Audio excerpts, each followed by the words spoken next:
Da, da, da, da, da, da, da.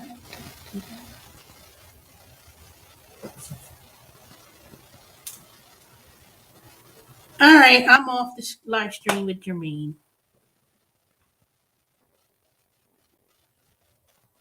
Yeah, I'm on live now, waiting. Some people was over there. They were like, "Hey, Lady T, I came from your channel." It was Sally and Blue True. There was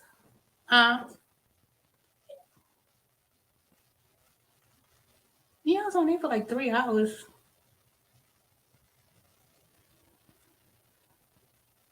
Yeah, other channels. What I think about the Man of Spear, people were dying. They was like, they were like, "Oh my God, Lady T, she funny," you know.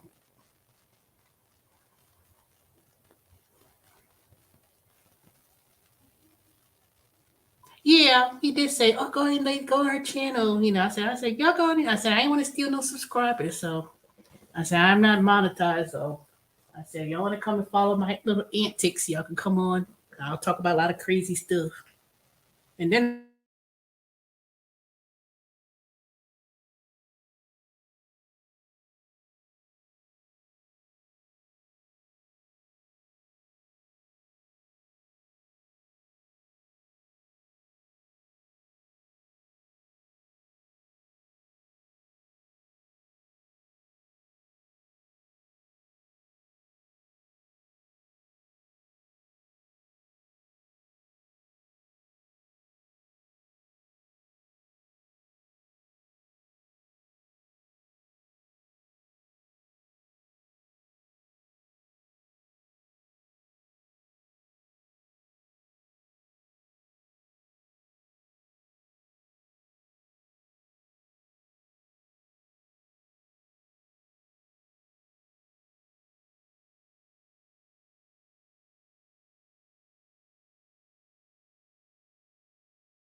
hey everybody, I just got off a live stream with Jermaine Ellis. We had a very good conversations, good flow.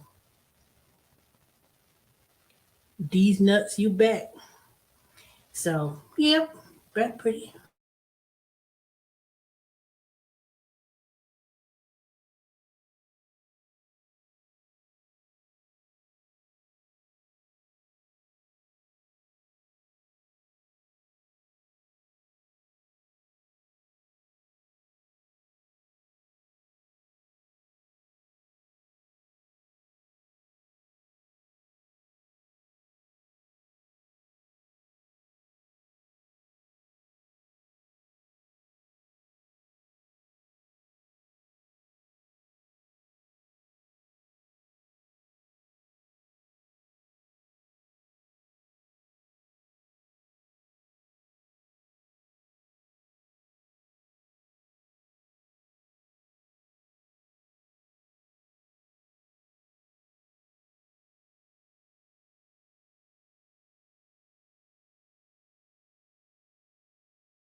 Yep, y'all talked about a lot of things. I saw y'all in there.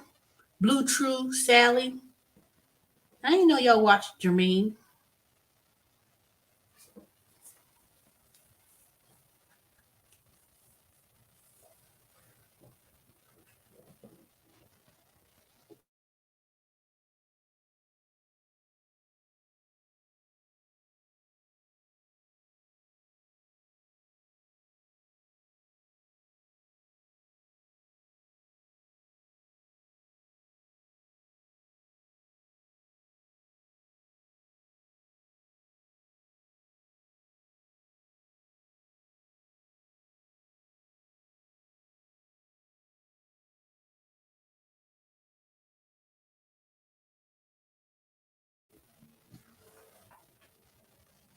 Okay, Blue True. I had it on mute. Yeah, I dropped in there. I was only gonna be in there for a few minutes. I didn't expect to be as long, but we just had just good conversations. So it was a pretty good it was a pretty good conversation.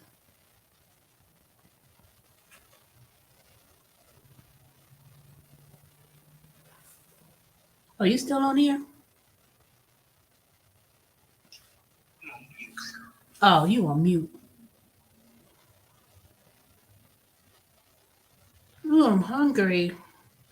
I ain't got nothing frozen. I ain't got nothing defrosted to cook. It's too late to cook. It's going on 10 o'clock at night.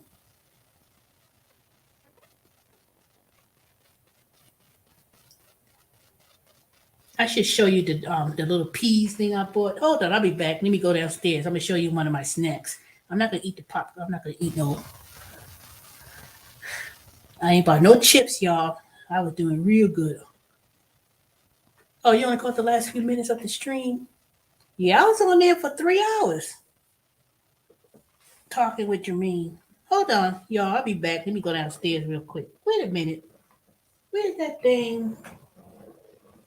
Where's that damn Charlie at? I ain't heard him. I ain't seen him running around. Usually at this time of night, he be running up and down the stairs. Go. Charlie ain't doing his usual antics he do during this time. That's when he runs around. Charlie, where you at? I know he ain't outside because I sure didn't let him out.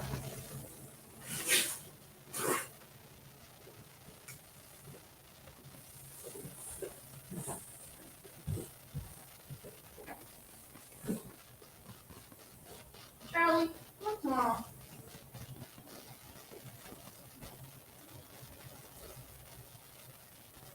Charlie, what's wrong? I was quiet.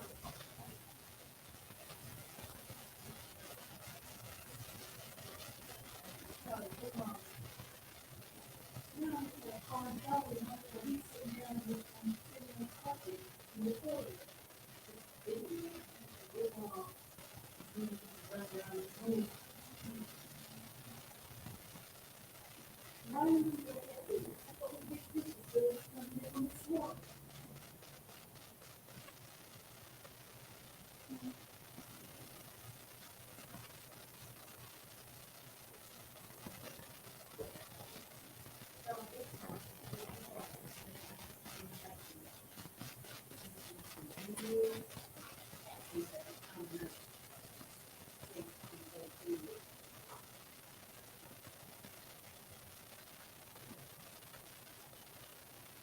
Charlie, I think he's continuing to go on.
Yeah. Huh?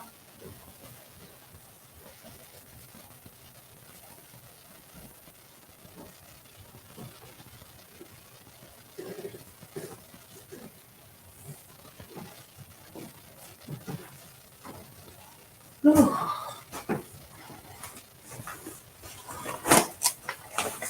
right, I'm back. Yep, these are the ones. Harvest Snaps Green Pea Snack Crisp.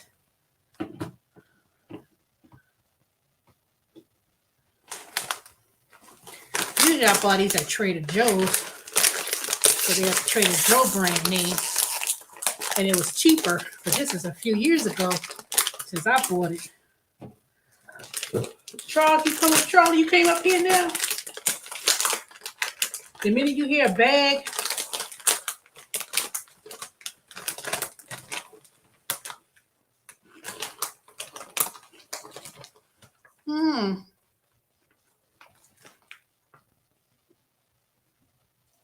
these taste pretty good.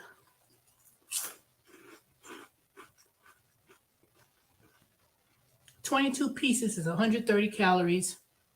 There's only 16 grams of carbs, 0 sugar. The ingredients is green peas, canola oil, rice, salt, calcium carbonate, vitamin C. That's it.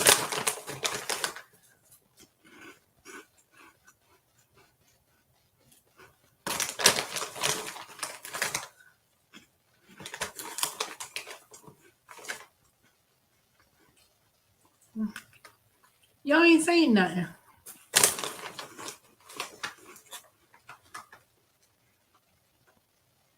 Blue True, what you saying wow about?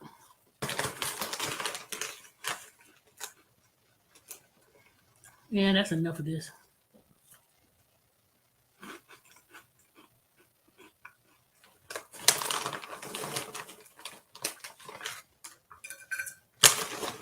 One, two, three, 4, 5.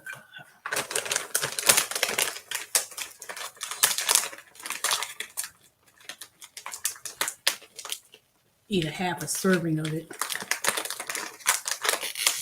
When I started eating these, when I bought them, I would not buy no potato chips. You know, that way I could eat. If I want a snack to crunch on, I'll eat this as a substitute from eating chips.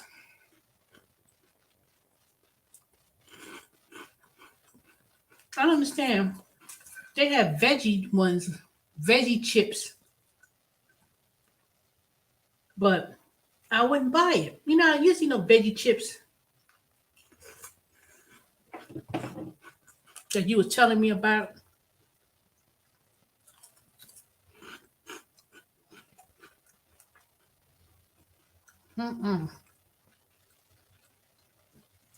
In fact, you want me to hang up? Because that way you can talk in the chat.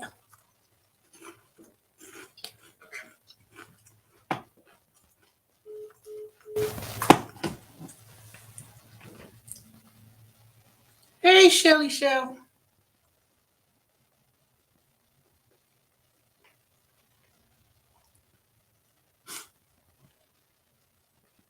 Oh, he's doing fine. I was on his live stream for 3 hours. I just got off of there a few minutes ago. Initially, I only came on there just to say hi, how you doing? That was it. And I ended up being on there talking on the live stream for 3 hours. He was talking about a whole bunch of stuff. I said I was going to eat half of it, half of the serving, and I'm still eating more. 1, 2, 3, 4, 5, 6, 7, 8, 9. Yeah, that's it.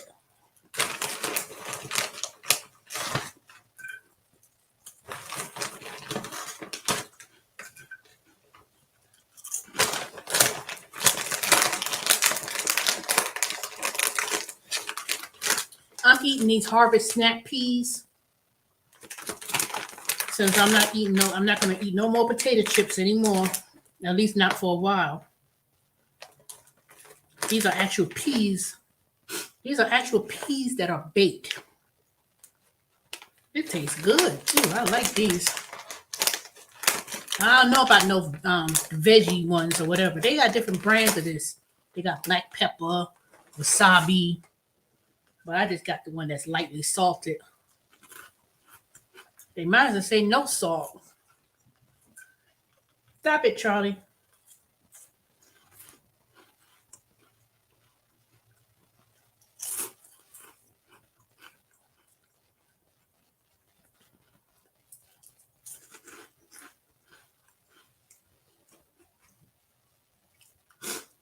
Mm.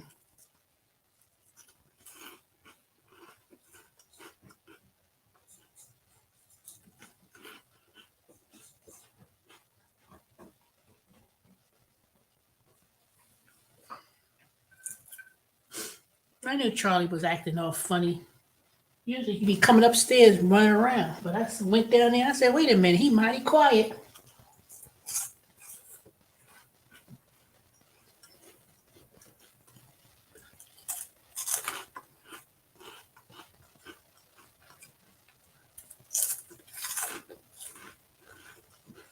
Yep.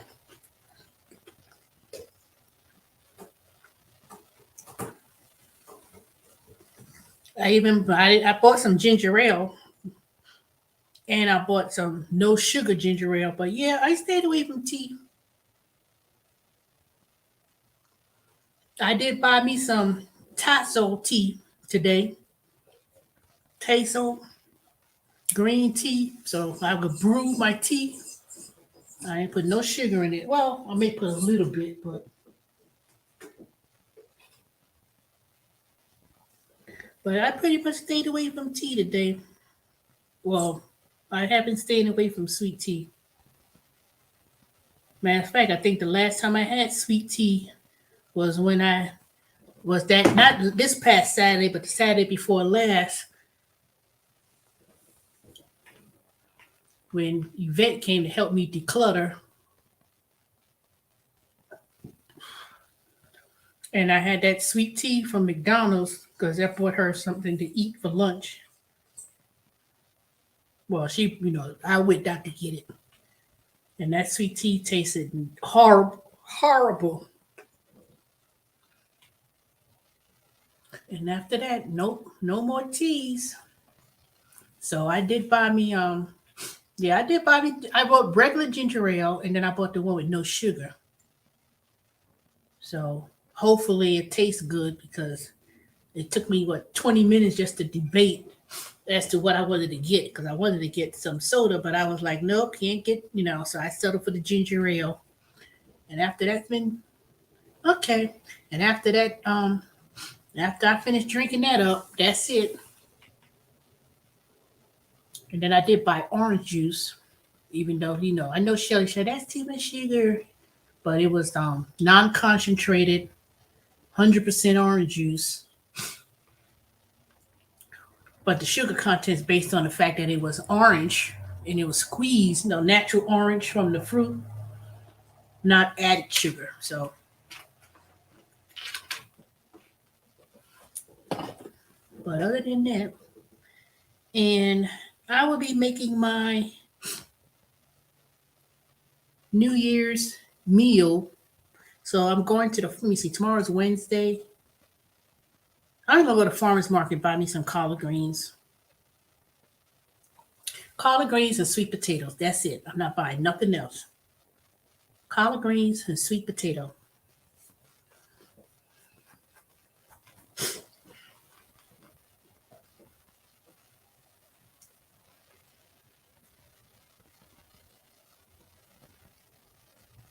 Hey, Brooklyn.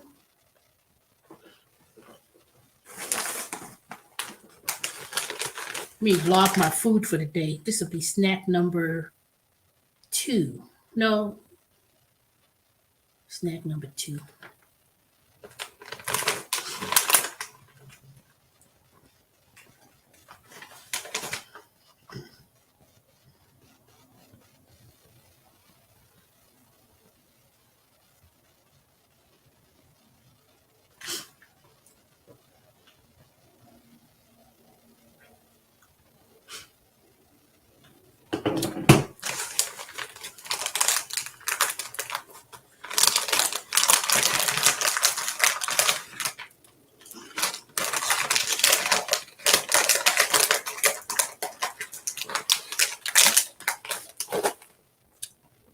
You sure don't put bake, never fried, 50% less fat compared to potato chips made from real green peas and it's found in the produce. I'm not sponsored by Harvest harvest peas. So, but they had them on sale at Publix. It was buy one get one free. So, and normally I go to Trader Joe and buy these because it's cheaper and it tastes the same exact way. But I'm not going all the way to Trader Joe's just to buy that. But I don't buy that regularly. I used to buy that a few years ago when I was really on my health eating habit. So for me not to eat potato chips and any other type of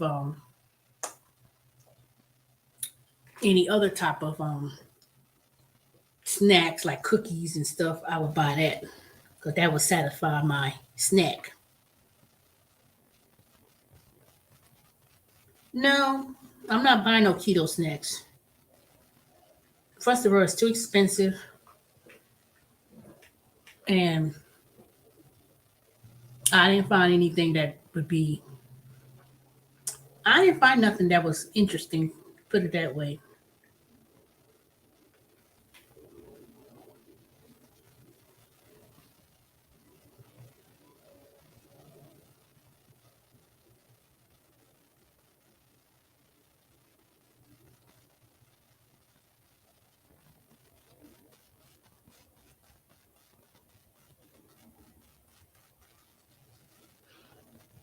I saw keto snacks like at Crackers at the Aldi's, and I was like, really? It was a little bag. I was like, no, I ain't buying that.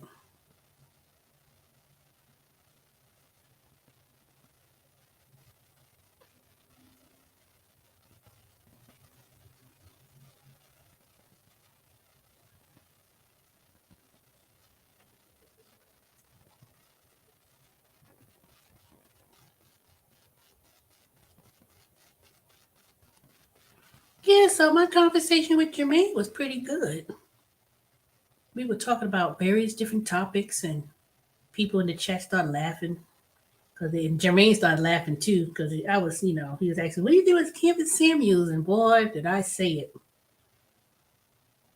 And about the manosphere, and different gig workers, different channels, and things like that.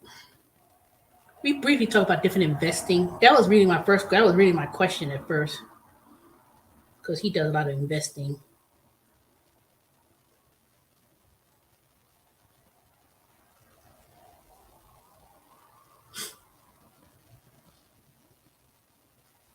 And then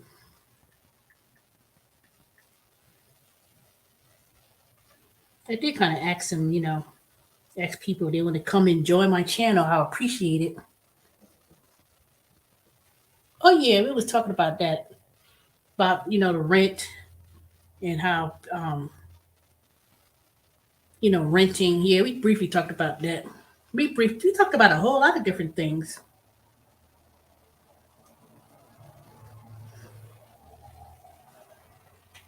Cause I was mentioning how Atlanta, in terms of renting, how people, messed up that rental history when it was not paying rent for almost 2 years, and how people, you know, rent moratorium,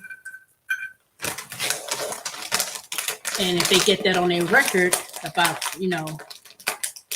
eviction on their record, it's gonna be hard for people to find rent. It's gonna be hard for people to rent because once you mess up your rental history, you could ain't no apartment complex gonna rent no apartment to people, and people have to resort to either living with relatives, family members, or finding a room to rent. Just like I was saying, if I was going to post that my room was for rent,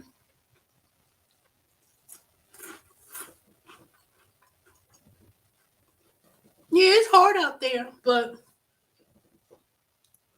But when you rent people's house and you don't pay rent for a year and a half, 2 years, and then you was getting stimulus money, unemployment, people were still getting, got the stimulus check and you don't pay your rent to the landlord, the person who owns the house, and people blaming landlords and stuff, cancel the rent. What?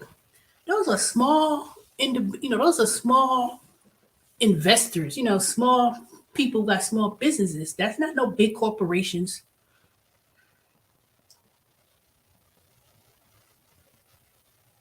I know you're saying Brooklyn, but one thing I'm not going to agree on is irresponsibility when people not paying their rent.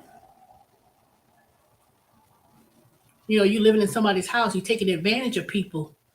Those same people who had those houses and renting the house, they losing their house because now the house is in foreclosure because they wasn't paying the rent, they didn't pay the water, so they lose their house because they was helping somebody have a place to live.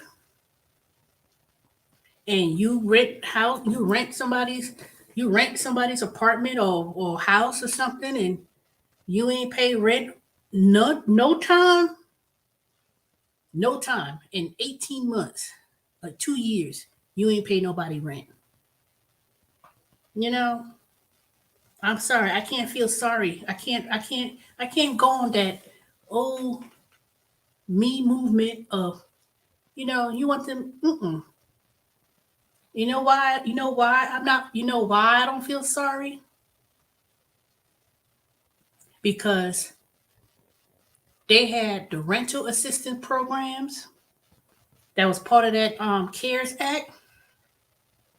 You go online, you fill it out. They got the stimulus check just like everybody else.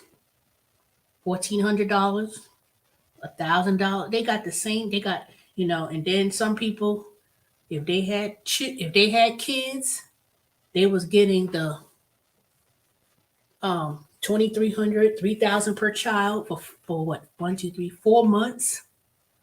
People were getting money um they were getting a lot of money, a lot. You know, they were getting a lot, and you ain't at one time try to at least pay your rent with that money you got. Nope. Even if you say, well, people say, well, they was unemployed when they was giving out that extra money plus regular unemployment for the state for all those months, people were getting more money. They were making more money than with that situation than if you was working a regular job. And I knew that. I told you, I made a video and I talked about that when I mentioned that you getting the regular state unemployment per week plus the I don't even remember what it is no more. Plus the 600 and something dollars per week plus regular unemployment. Even if you got the minimum unemployment of 200 a week and you getting 600 something per week, that's 2,400 plus add another 1,000, the minimum. Nope, I'm sorry. They had enough money to pay. You getting over 3,000 a month, just regular. Not even, you don't even, you know. And then when it came to child tax, when they gave that advanced child tax credit, you getting 3,000 per child, 2,000 if they under a certain age, and you was getting that for 4 months. No, you got money from March of last year, not this past March, but last year, all the way up until all those paid. Nope, I'm sorry. Can't. I can't see. I can't see why people are coming down. They couldn't evict you. They can't let them. You can't take. They can't leave. But in the meantime, the gas bill, water bill ain't paid, mortgage ain't being paid because the homeowner is they have to turn around and say, well, where's the mortgage? They got to pay their own housing, and then they're doing, they have a business. When you do real estate investing, that's your business. That's your business. So most people who are landlords who rent their houses or whatever, those are small individuals. Those are not big corporations. Big corporations could absorb that situation from happening. These big corporations that have these apartments and stuff, they were big. They were millions and billions of dollars. So if they have people who ain't paying the rent, they could afford to keep it up until they could legally evict them. And then they evict them, and that's it. They find someplace else to live. Most people who was under that predicament were small people, that probably had about 2, 3 rental properties, and they trying to make an extra $400, $500 a month cash flow. Because you have to understand, they're not making just because they rent their house out for $900 a month. They're not getting that homeowner who owns the house, who's renting the house for you to live. They're not making $900 a month. They're making less than that. They only making cash flow of $900 per month rental property. They probably making 300 because they have to pay the taxes. They have to pay insurance. They have to pay water bill, all those stuff. Even though the tenant may put the water bill in their name, they say, okay, go ahead, put in your name. But say for instance, they have the person do them a favor and they say, okay, I'll keep it it'll be stayed in my name, but you just pay the water bill. And they factor in, they give you the bill and say, okay, here's the water bill. They pay it, but you pay in a portion of the water bill or whatever the case may be. There's more stuff that they have to pay. I was reading about a lady who was renting 2 houses and didn't get any rent. She eventually had to move out of the house she was living in and moving. Exactly. Why I'm getting evicted out of my house because they didn't pay the mortgage on the rental property. And it was in some cases, some people had it like a duplex. They moved out of their main house, sold their main house, and they had to move in the basement so they could afford to, pay the mortgage. That don't make no sense. Nobody ain't talking about that. Everybody getting on the news and stuff. Talk about cancel rent with signs and stuff, man. And you can't evict them. Oh well.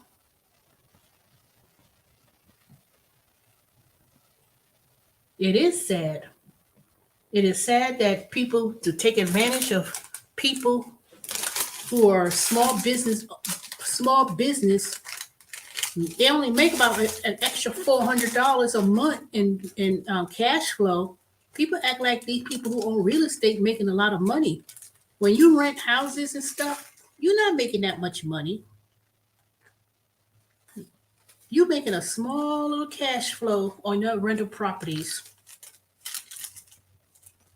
You're not making. By the time you take out all the expenses and stuff, you ain't making that much. That's why I think a lot of people who are small real estate investors, I think once that moratorium thing ended, a lot of them end up probably they're gonna sell the house. If you have Section 8, you get paid, period. That's not how really Section 8 works. The market rate of the rent is determined by HUD. You don't get that much money. You still have to pay. If someone rent their house for Section 8, The government determines the market rate of what you could charge for Section 8 housing. That's why people do not take Section 8 vouchers. So they still get the same, if not, and it makes my argument even true. I'm trying to finish putting my meals. That the government says, okay, you like if my house was put up for Section 8, which I would never do, they can say, nope, you could set the rent to $1,100 a month for a 4-bedroom house. I still have to pay the mortgage. I'm just renting it out for people, and the government say, okay, we're gonna pay this person Section 8 based on your income, and they pay if it was $1,100 a set, the person who rents the house, they pay $400. The government will cover the $600 or $700, the difference. There is no such thing as paying $10 a month. See, a lot of people got this little stupid thing in their little mind that you get on Section 8, you paying $20 a month. They got this crazy conception. Nope. They're going to base your income, what you made in your Section 8 voucher, and you're going to pay the difference. That doesn't cover gas. That doesn't cover electricity. That does not cover those expenses. When the bottom line is whatever it is, 30%, 50%, whatever. You don't make no money from no Section 8 housing.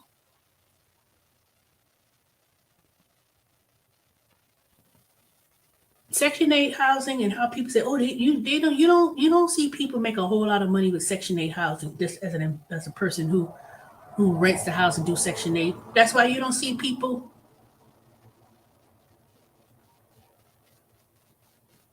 You don't see people accepting vouchers anymore. People could go anywhere in a certain area, and if they can't find rent in that area, they give, then it's a point you could go and expand to other areas. People ain't rent no house in no Section 8 housing, and that ain't discriminatory either. They could just say, nope. Mm-mm.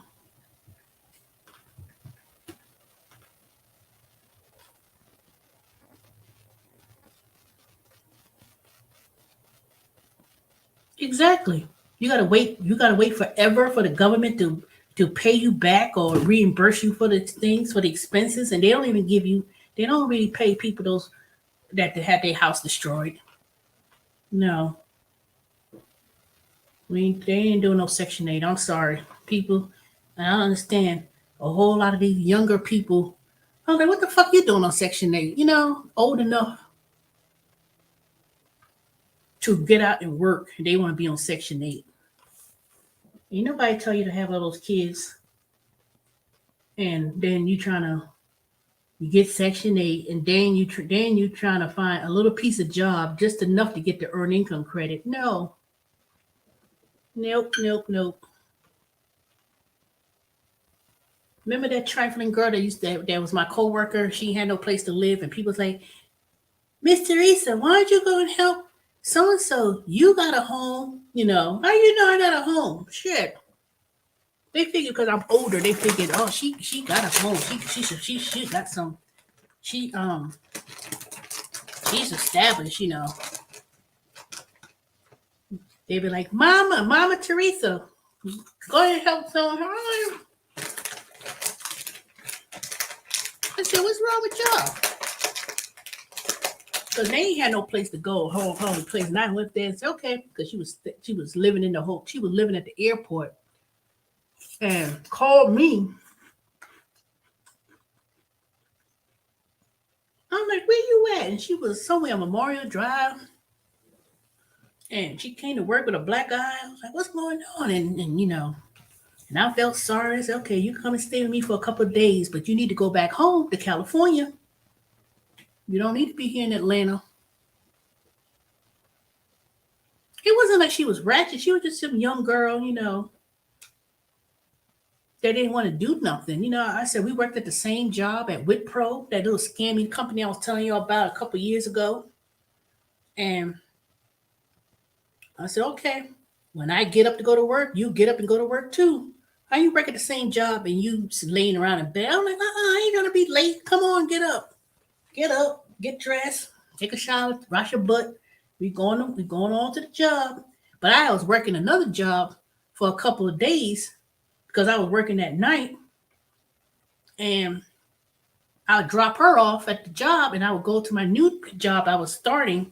But I was she turned around, I drop her off, you sneaking off to work, running across, being trifling. I mean, that was a mess. That was a whole mess. And then I told her, I said, well, I got to work at this other job. You got to come, you got to take the MARTA bus and meet me at this place. Da da da da. I can't come back and pick you up and take you home because I surely wasn't going to drop her off at the house. So I went to work that night. I worked at the middle of the night. She would be right in the car. Y'all remember that? If some of y'all followed me back then. Because number one, I didn't have time to go back to home and drop her off. I had to be there at a certain time.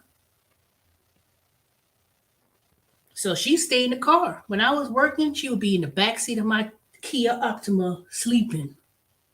Air conditioner running or whatever.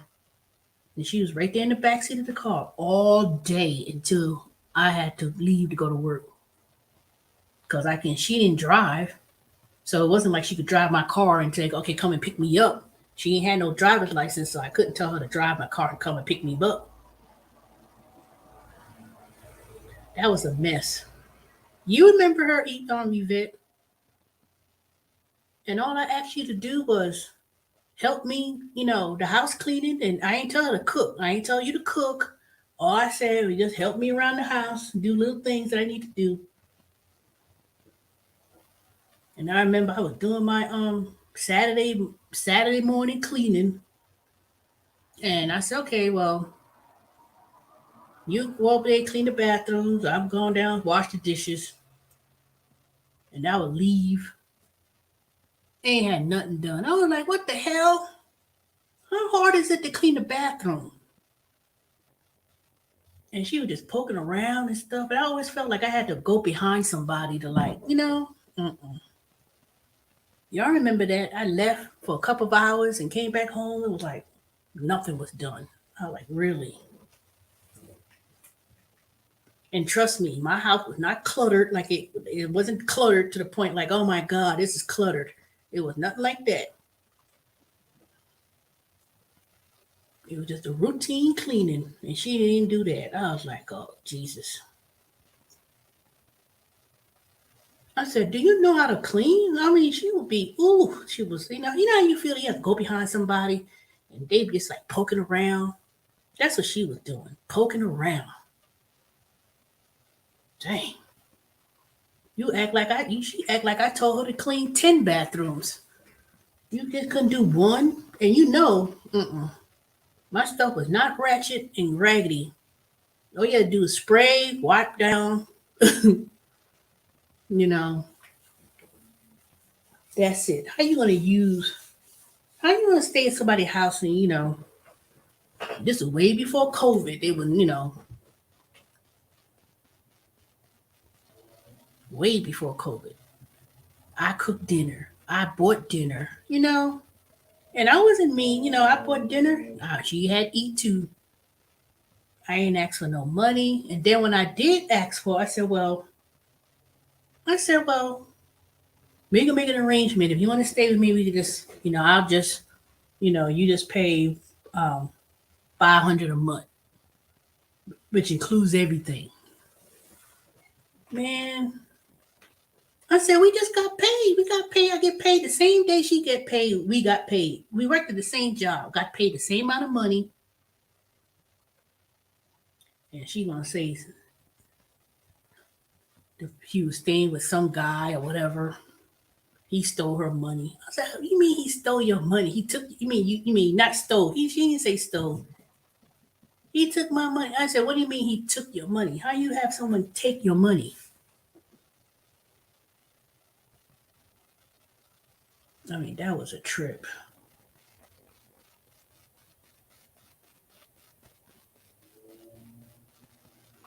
I said, we just got paid Friday. How you ain't got no money? And I was like, then she would come to work with a black eye and say, what happened to you? You know, this was before I let her stay. And then I'm going to another job and you didn't stay at work? I mean, what do you mean she ain't came to work today? I dropped her off. I was like, mm-mm. I don't think that thing lasted for a week. I think by the end of the week, I said, you got to go. You got to go right on down to that social services in DeKalb County. They'll tell you where the women's shelter is. It was only her. She didn't have her son with her at the time. The son got sent back to California to stay with her sister. Exactly. How's somebody gonna take your money? She was probably smoking on weed and stuff. Just dumb. They're young girls. And I try to talk to her and stuff in a way. I say nobody gonna help you like the way someone helping you. You gotta be, you gotta do this. I mean, I spoke to her like she was my own daughter. She was old enough to be my daughter, to be honest. She was like 20 something. And she would be saying stuff like, Sharia, this other coworker of mine, she was working there, but she was on Section 8, living downtown Atlanta, and had Section 8. And she was like, I'll be asking me, I need to get Section 8. Girl, is that your inspiration? Is that your real inspiration? Is to get on Section 8 housing? I mean, they act like that was a badge of honor. Man, I said, y'all gotta get out of my face talking like that. Y'all 20-something-year-old, 30-something on Section 8.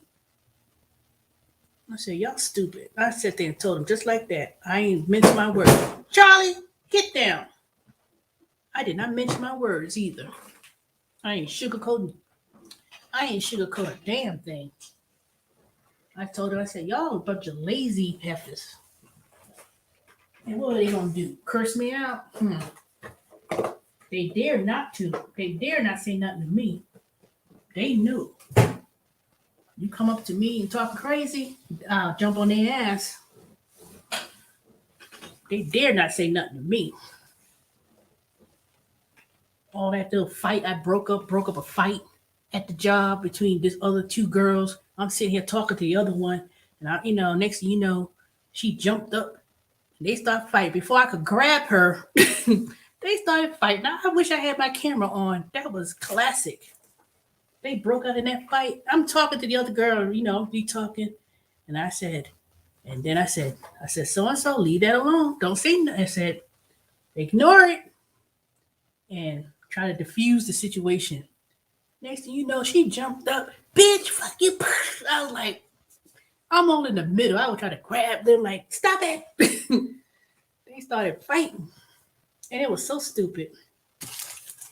I said, next thing you know, we were sitting here talking and Renee, she said something to so-and-so and they, ooh.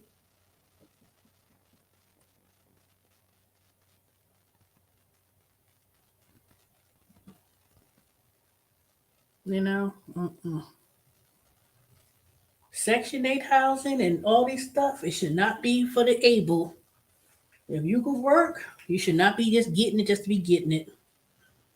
Because I didn't know what the hell was wrong. It wasn't wrong with these people. Somehow or another, you get on the list. I remember when I saw the list for Section 8 housing. This was way back in the early 90s.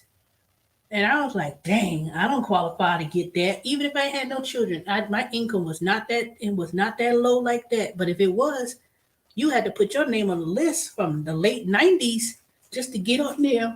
That was a 5-7 year waiting list. And people get on there and they finally get their number pulled. Nah, ain't worth all that. I wouldn't even get on no Section 8. Even if I ain't had no money, I will hustle. People always talk about me on YouTube about, yeah, Lady T, she hustle. I don't care. I'll do all these food delivery apps. I'll do a regular job. I'll do all this stuff.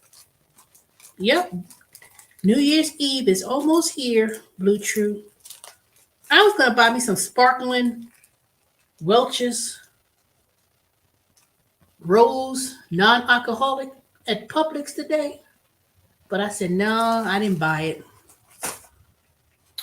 That thing, sparkling thing, it wasn't that bad. It was like $6, but I had to put that back because my grocery thing was $50. I was like, $50?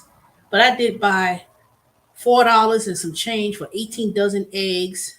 That was way over. That was way too much in price. Then I bought what else did I buy that was real out of price, out the pocket? Oh, I bought me some cherries, but that wasn't that much.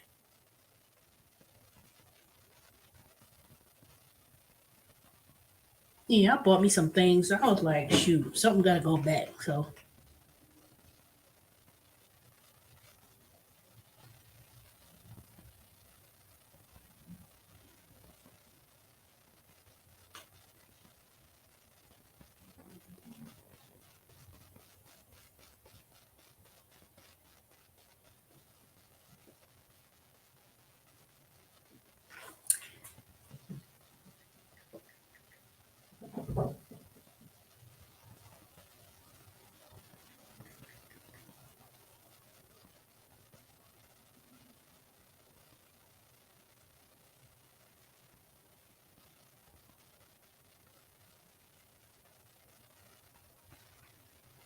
oh yeah, I was talking about something. I didn't finish my thought. I think I did. Maybe I did finish it. Yep, so I'm gonna make me collard greens. I'm going to farmer's market tomorrow. Sweet potatoes, bake. But I really want to do like a sweet potato custard, but that has sugar because I would have to put sugar, real vanilla extract, eggs, carnation milk. It's like a custard with no crust. But I've been fiending for that because my grandmother they would make that and for Christmas and stuff, and I was like, dang. And I was just thinking about it, and I was like, I should make that. I'll see. If I make it, it's only gonna be a little small. It ain't gonna be no big pan. It's gonna make just a little bit in a little pan if I make it. So I'll keep that in mind. I do have the eggs. I do have carnation milk, the vanilla abstract. Oh, I need the sweet potatoes. So I'll make the collard greens. I'm gonna clean them, wash them. If I have a lot, I'll save you some, Yvette. I'm not gonna cook it all. I'll just save you the cut up version and put them and give you a little bag. So when you come to visit, I'll give it to you and you can just take it out the freezer.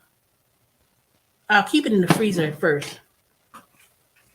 Or I just keep it in the refrigerator and then if you come over, I'll give you the fresh collard greens. I'm gonna clean them, take all the stems out, make enough for us. And how you gonna come and eat it? If you was coming to visit, I'll make enough. So I'm gonna make collard greens. I don't think I'm gonna do macaroni and cheese, so I'm gonna have to, not make that. I don't buy no frozen collard greens. That frozen ones that you buy, I'm making them fresh collard greens. And I said that I'll put them in the freezer so when you come and pick it up. Or I'll just keep it in the refrigerator, then you just come and get the fresh greens. It's going to be washed and cut up too. Not the frozen brick collard greens. No, hell no. You know that little brick. And then I did that one time, bought that little frozen collard greens. It would be in a brick, frozen, and then when you eat it, it'd be so. By the time you freeze them, defreeze them, and cook them, it ain't be nothing in the pot. I don't like that. I like mine cut up nice and. Now, if you want me to cook all the collard greens, then you could, yep, watery. Would you want me to cook the collard greens and then you get some? Or do you want me to, do you just want to cook it yourself? All you gotta do is just cook your meat or whatever, and you could, it'll be all washed. And trust me, it will be well washed. Do you want to cook or do you want it to cook it yourself? Which one?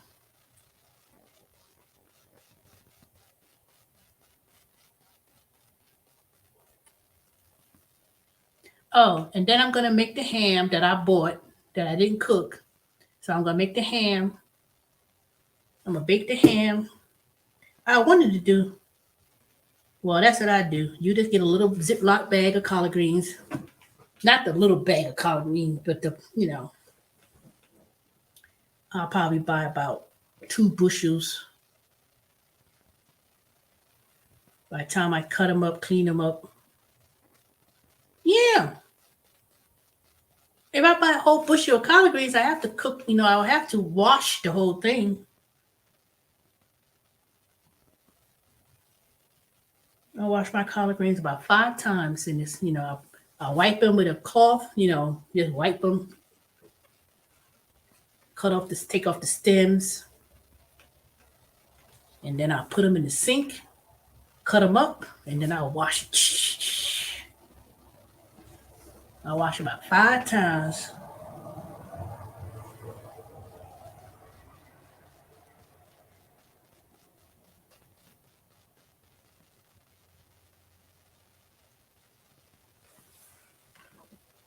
So collard greens, the ham. But see, it's like a big ham. So if I cook the whole thing, I ain't gonna eat all that at one time. So I'm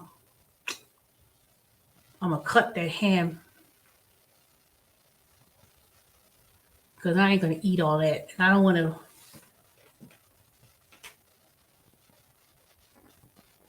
Because I could only eat something beyond so many days. And after that, I'll be like, I don't want this no more. But that ham is expensive. I ain't trying to throw nothing away. But like, okay, let me throw that big old juicy ham bone. And they got the bone in it too. I can make me some good soups with that bone. Ham bone. Oh, I forgot about the beans. Yeah, that's the other thing. Make me a pot of beans, collard greens, ham. I don't need to make the turkey wings. Yeah, I'm going to freeze it. I'm going to cook it and then I'm going to freeze it. Y'all see, I'm going to do a video. I'm not going to do no cooking video of me cooking the whole meal because that could be too, I can't hold the camera and cook at the same time. But I'll show y'all the process. My kitchen will be nice and clean, sterilized. And they're going to have my little meal because I didn't cook for Thanksgiving. I didn't cook for Christmas. And let me see. I want rice though. Dang. How you gonna eat collard greens with no rice? You have that what they call pot liquor when you make the collard greens and make that pot liquor. That's really healthy. The pot liquor.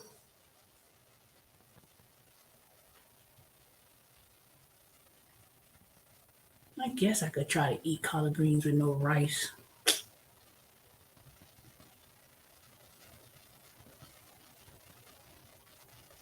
What y'all think? If I make me a little bit of rice, would that be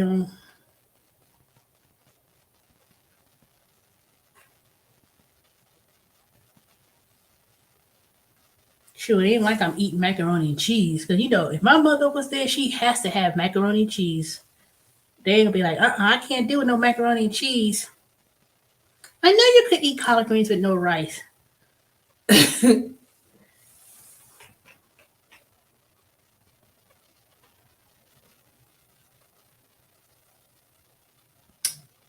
Yeah.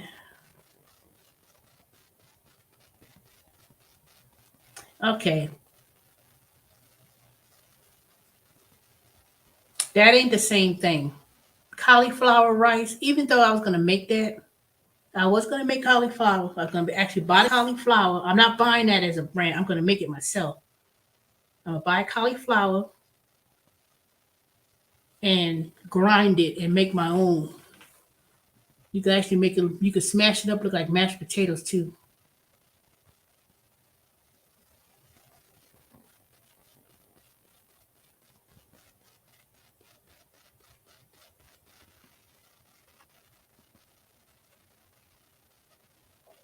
What are you saying yuck to? You saying yuck to the cauliflower rice?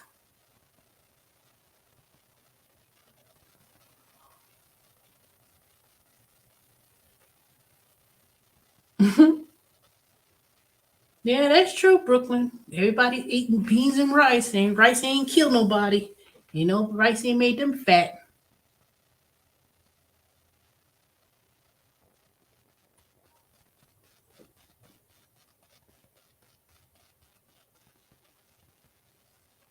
I mean, cauliflower is healthy in general. All you're doing is eating cauliflower that got a consistency of looking like rice, but it ain't rice. It's just cauliflower grounded up. But see, cauliflower, you have to eat that with other vegetables like broccoli. You know how people eat broccoli, cauliflower? Yeah, that's true. I guess every culture they ate rice. Asian people, people in Africa, Caribbean, and Southern, they ate rice.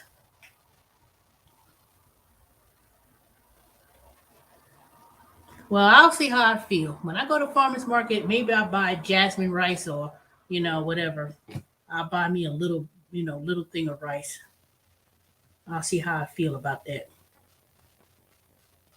But I don't necessarily have to eat rice every day, that's for sure.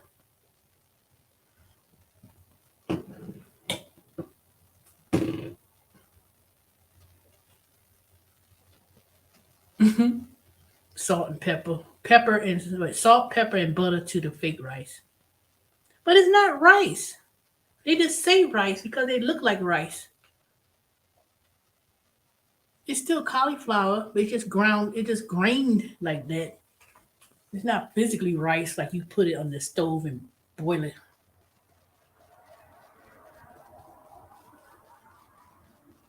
Eat the rice for dinner. I can't eat rice all by itself with nothing. You know what I used to do? Now I know y'all may think this is crazy, but I used to eat rice with milk. Like I would literally cook rice and then I'll put milk in it and I'll eat it like that. I used to eat rice with milk. I don't know. That was so good for some reason. Anyone did that before?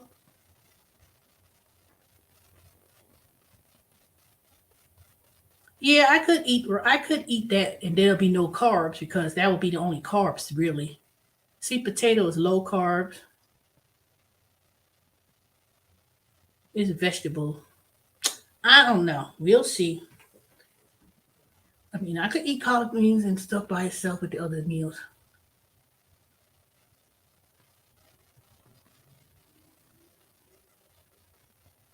Yeah, chicken, beans, and rice.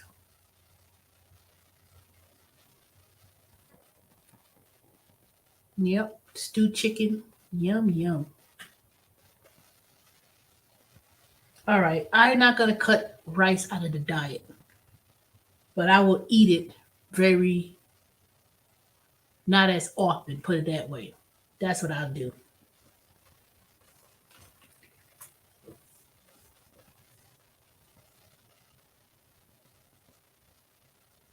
Because if I make stewed chicken, I can't, ain't no way in hell I'm going to just eat plain chicken and that's it, nothing else.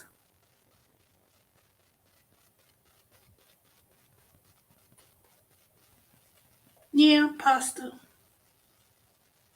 But see, I'm not really trying to be eating spaghetti and all that stuff. I mean, it's like I don't eat it every day, so it wasn't be no big deal.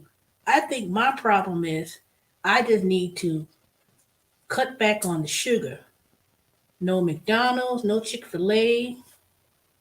Once I get that out my system, my diet, I don't even eat. I ain't even eat no. Last time I had that McDonald's was when you came to my house, and you know how nasty that was. I was like so disappointed. I said, "Dang, we could have went out. I could have went out. We could have went to Panera and got something to eat.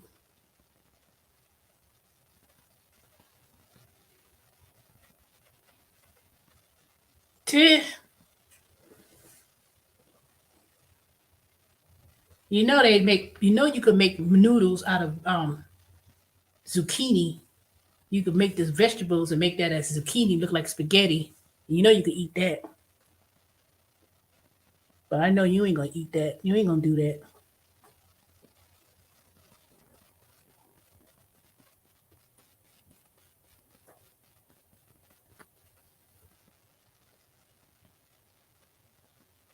You know what? I think people go a little bit too extreme about don't eat this, don't eat that. I just think if you do it like moderation wise, don't eat a whole lot of carbs with all that added sugars and because they make fresh pasta. You can make fresh. They can make. You can go someplace they make fresh pasta, and you can just get it and boil it and make it yourself. And the portion size too. When I went to those nutrition classes, and they would show me, they said this is a serving size of spaghetti, and they showed me on the plate with the fake food, the plastic food. They would show me how to eat proper portions. Man, that portion of spaghetti was not a lot. I was like, what? That's a serving. It was little plate on the plate. It was little. And when I was comparing to what I was eating, that thing was like, hey, Vicky, it was like 2-3 servings of spaghetti that I was eating compared to the size. So when you physically look at it, when they give you that little fake food in the doctor's nutrition office, and they will say, okay, this is size, this is a serving size. This is a serving size spaghetti, and it was very little. It was not no big old whatever. That's why you have to eat out of smaller plates and smaller bowls. Oh, that little old certain. But yep, that's what's gonna be my meal. So I think, let me see. I think Thursday night I'll take the ham out of the freezer, put it in the refrigerator so it could defrost. Thursday night. Yeah, that's what they say. But see, when I used to make spaghetti, especially when I make spaghetti sauce, I cut up a lot of vegetables in mine. I'll put spinach or mushrooms so I could stretch the meat. Because if I didn't have a lot of meat, I put a lot of vegetables in the sauce. And that made it really good too. And I made my sauce from scratch. Oh, Provinos. I was so disappointed in Provinos. I went to pick up my meal, and then they gave me the ice cream, and then I was like, "Where's my little ice cream they used to give me?" That thing was melted. It wasn't their fault, but you know,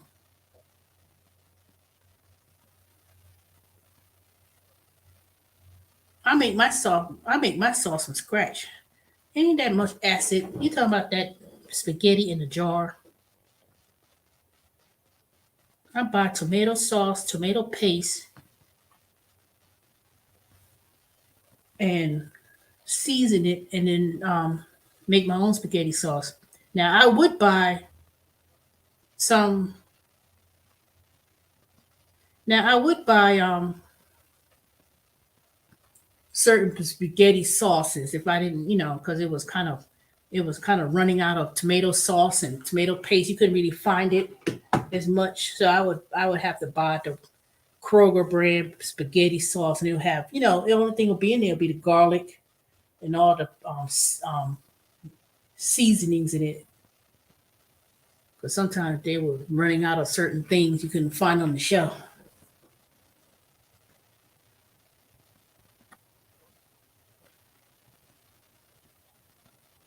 Because sometimes you can't find tomato sauce. You got to be like, what? Where are all the potatoes? What all the sauces at?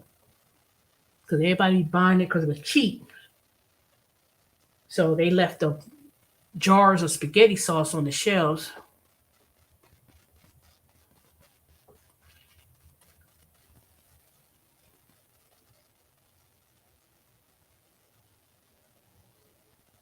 Oh yeah.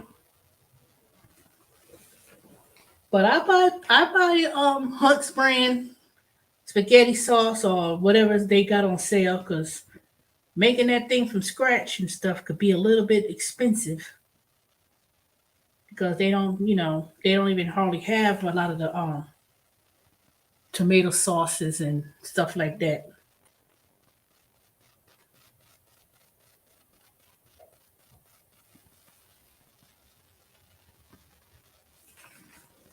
They start not making, so I was like, dang, I can't find no extra ones. Charlie, what you looking at? What are you looking out the window looking all conspicuous? It's dark outside. I don't know what you see it.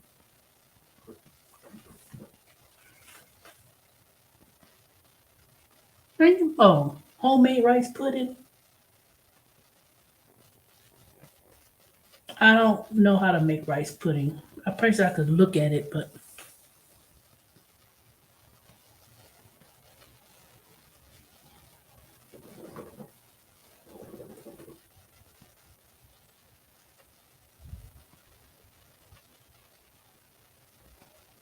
Charlie, what you see out the window? He looking out the window like he's looking for somebody. Charles, Charlie, Charlie, what you looking at? He looked at me. He looked at me like, and then went and turned his head and to continue to look out the window. Charles, you know what I call him Charles, his formal name. Charlie, Charlie, what's wrong? You used to be running around this room like you crazy. Now you just all sullen. What's wrong? You ain't acting yourself lately. You ain't eat the cat food that I gave you.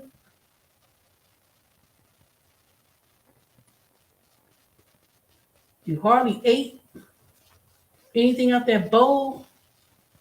Let me see. Did I give you anything extra today for you not to eat?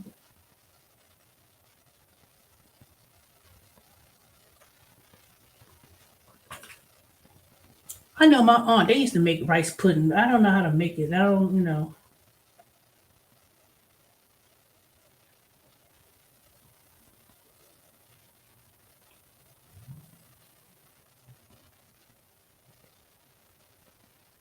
I don't know what's wrong. I don't know what's wrong with Charlie today. Charlie had been running around active.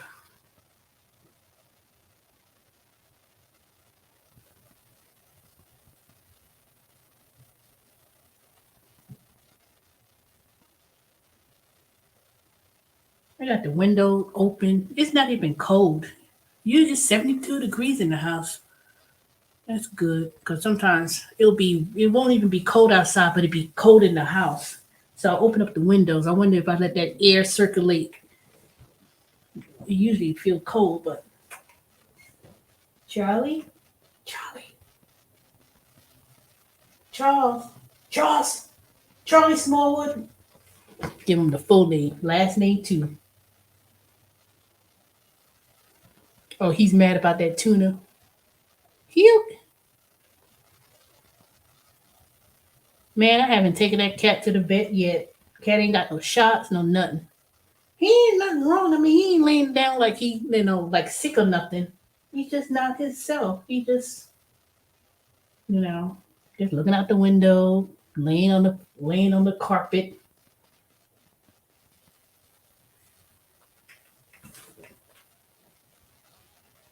I think he misses the other cat. Usually they be coming to the front door, they be looking at each other. He be inside looking outside, they be looking inside, looking at each other. I wonder if he misses the other cat.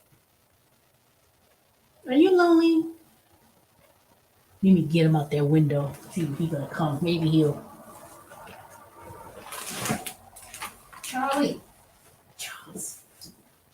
Charlie. What's wrong? What's wrong? Come here. What's wrong?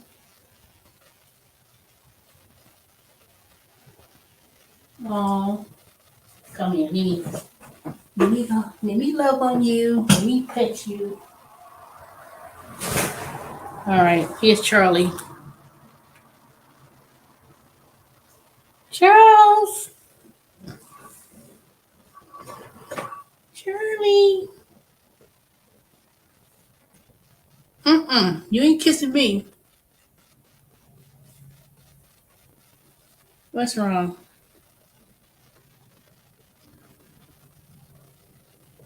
Well, at least he's purring or crooting or coodles or whatever. Let me see. Is there something on your teeth?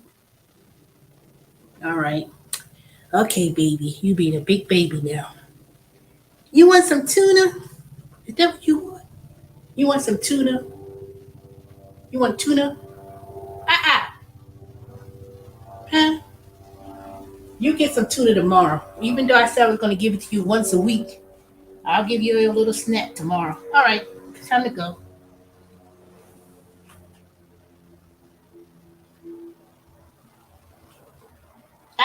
Get out of that. Get out of there. Yeah, I'll give him a little treat tomorrow.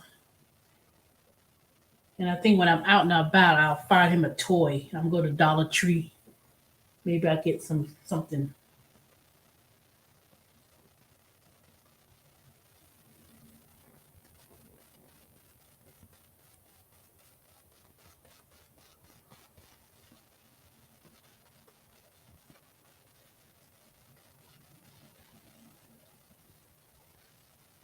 Now he's grooming himself. He's licking his fur.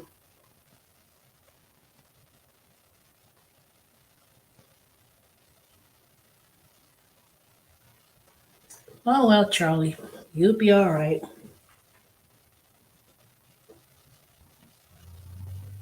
You see him running around like he'd be like literally like all over the room. He did that tonight. He usually do this right around this time of night.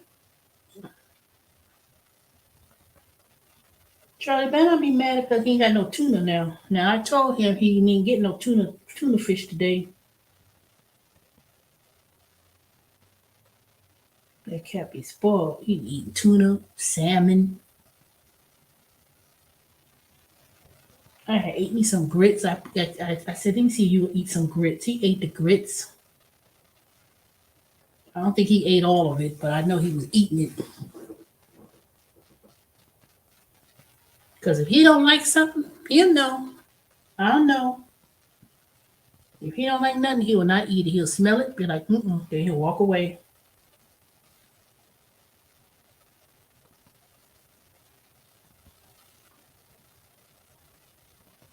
I don't think he cares for that cat food I bought.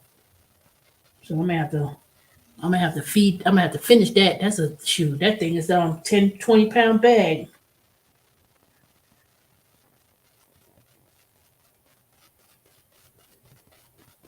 Those other cats will eat it. Put that food outside, they'll come back wandering from wherever. They'll eat it because I come back, I open the door. The next day, the food be gone. And they'll go off of wherever they at. And then they'll come back.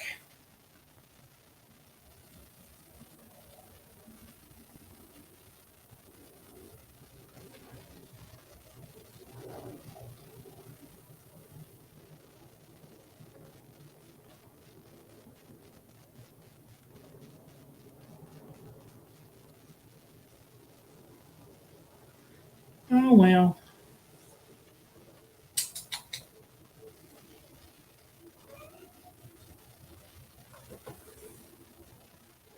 Are you feeling okay? Cause you've been very standoffish today.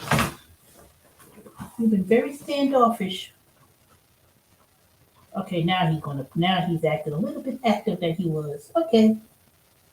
Just wondering what you were doing. I wonder why you weren't being playful. Now he is. Just a little bit. Anywho. mm, just think 2022 will be here soon enough.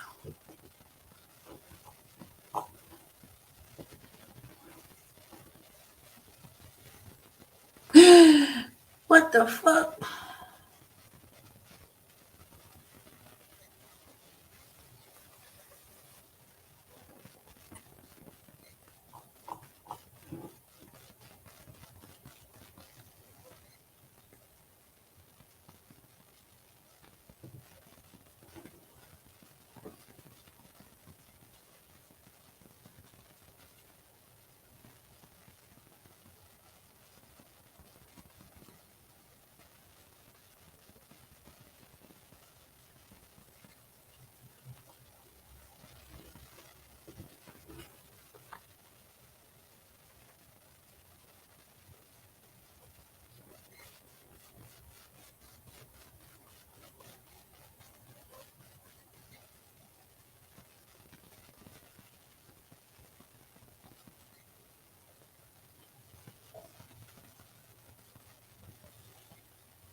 Man, I'm following the basketball. I was like, what?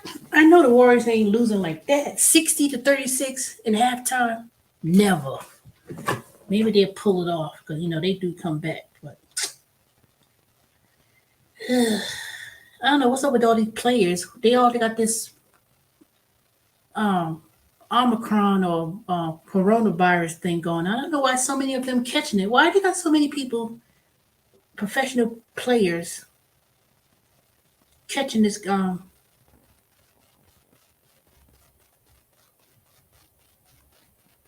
that's getting it. I mean, they're in a safety protocol and all kind of stuff. Then my sister called me when I was on the live stream with Jermaine about my cousin Ronnie and his wife. They live up there in Arizona. Talk about they got tested for. She said, "Don't scream," but I'm thinking, okay, what happened? Ronnie got COVID. I'm like, okay. I said, shoot, you'll be all right.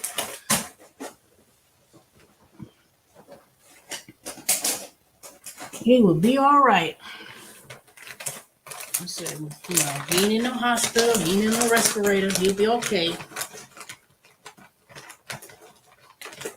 He got a negative Ronnie. He got, like my aunt, when the coronavirus came about, in the beginning, back in March of last year, she had got COVID.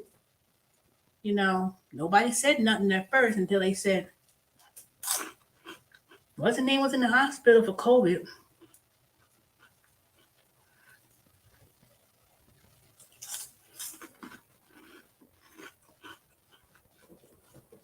Things will be fine.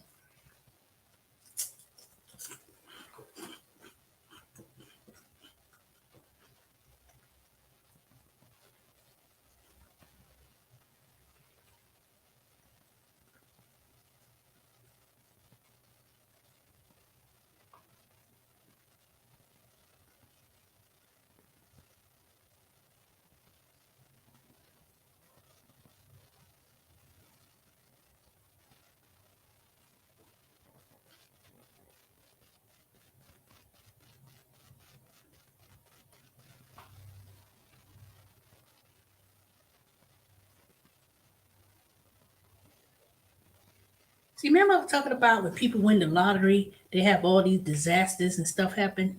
They just pulled up. Now, this story is old. I don't know why they keep talking about it. That black lady that bailed out the boyfriend that won the North Carolina lottery.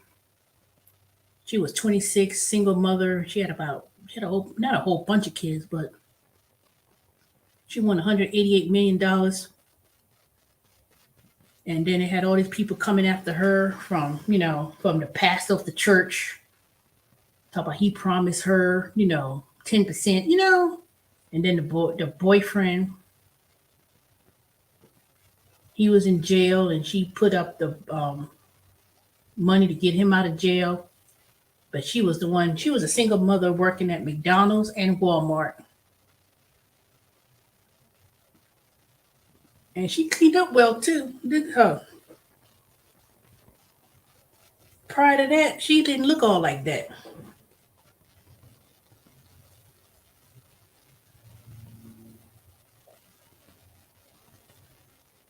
And then one of the children had cerebral palsy. She had 4 children, 26.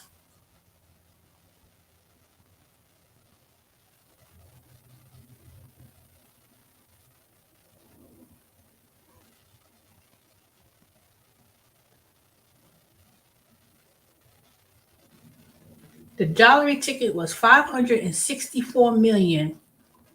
She took that one lump sum.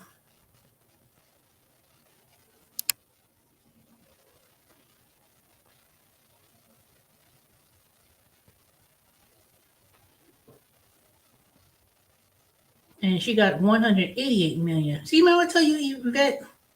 But if you took that one lump sum, that's how much you get after all that. 564 went down to 188 million. Yeah, even though it's still a lot of money. And she was on Oprah, put that big ass house. That big ass house. It was beautiful too when they showed it.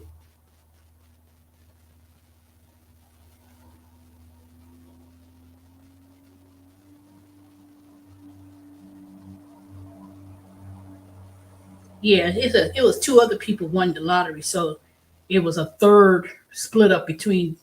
It was a third of the money.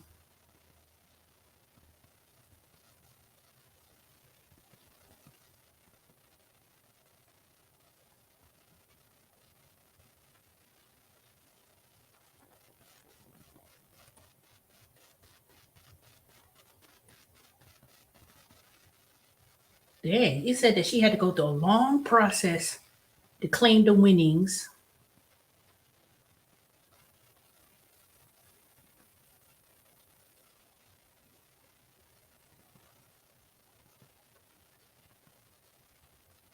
It says they had to go to a process. Paperwork to verify the magic ticket. Then you have a waiting period for the funds to be dispersed. And then you need to decide whether you want the money in a lump sum or to receive it in installments over 30 years.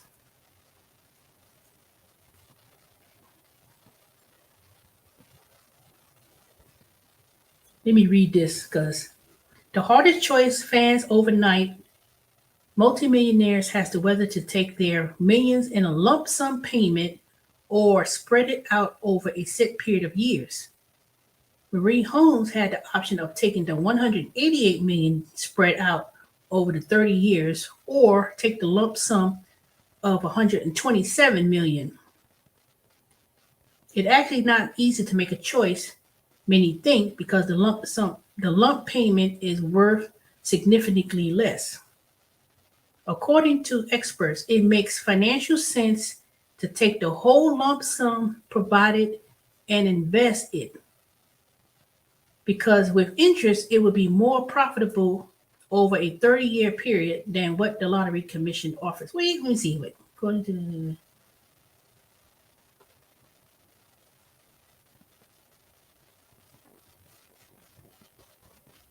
okay, so they say it's better to take the one lump sum, and then the interest of 30 years will be better off.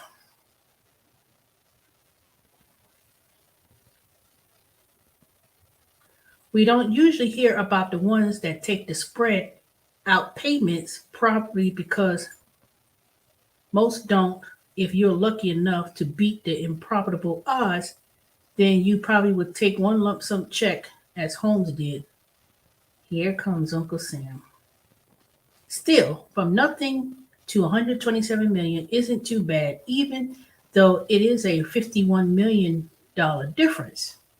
It makes sense because 1 million is unformidable to most of us. Informable.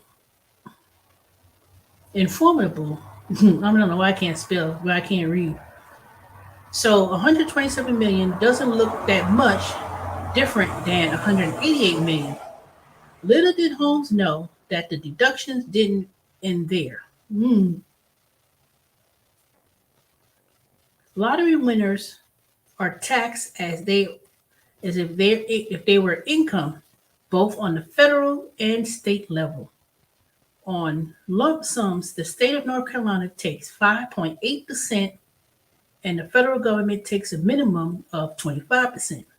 Sometimes they can take up to 39.6% if the winner qualifies for the highest tax bracket.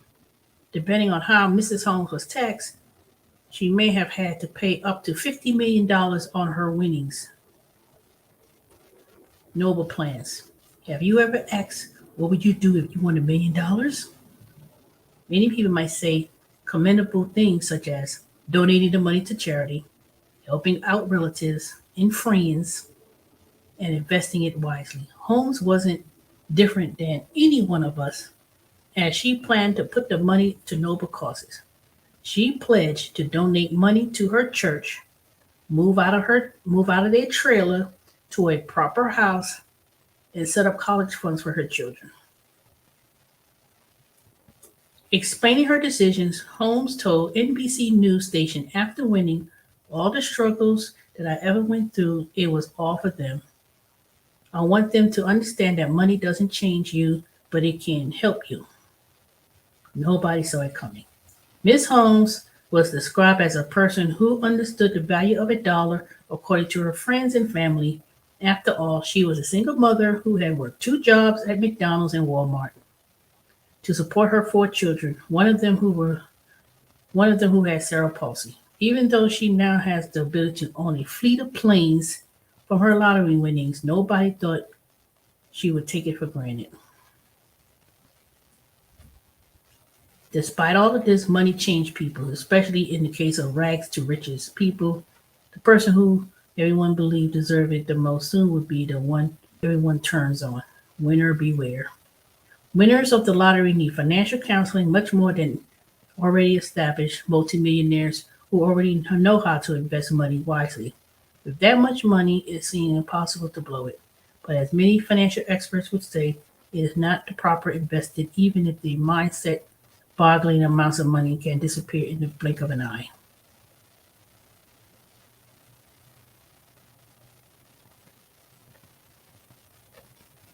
Mm-mm.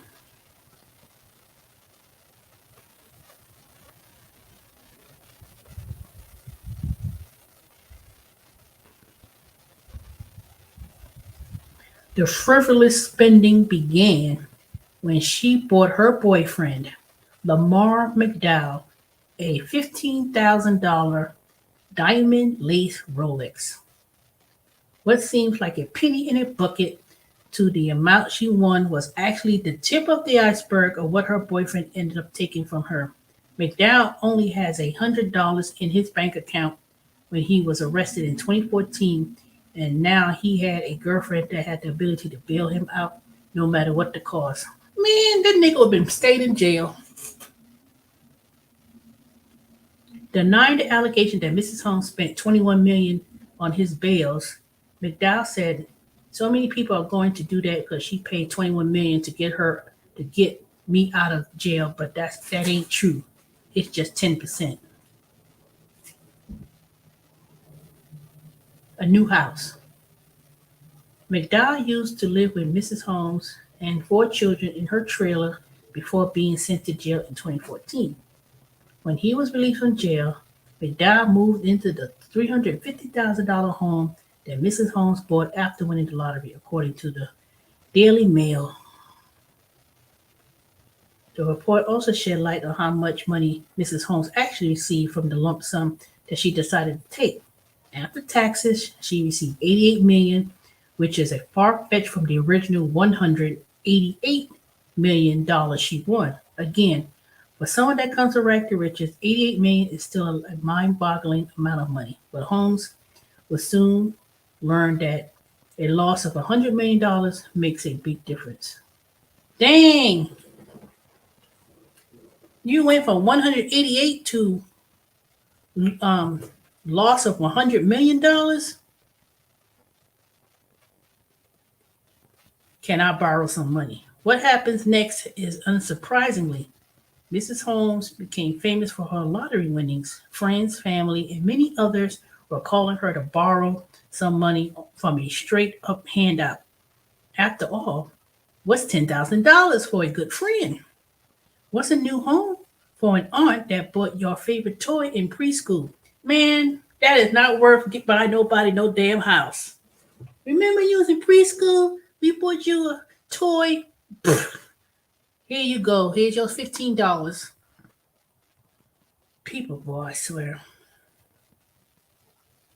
The couple was constantly believed for their money, even though their friends and family were coming to her with good intentions. It got to the point that every time McDowell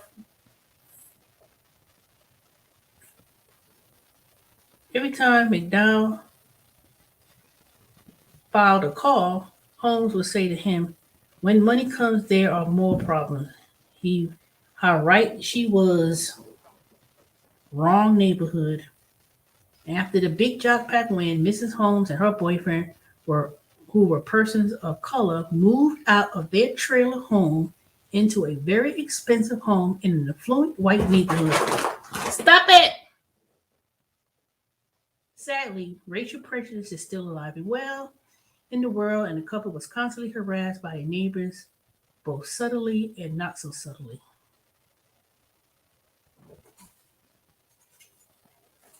Man, look at the house. This is the house. One neighbor set up a camera to record everything we were doing. If I was driving down the road, going to the speed limit, they would wave at me for going too fast. They did not want us there. They were prejudiced, McDowell told the Daily Mail. Ties to the church.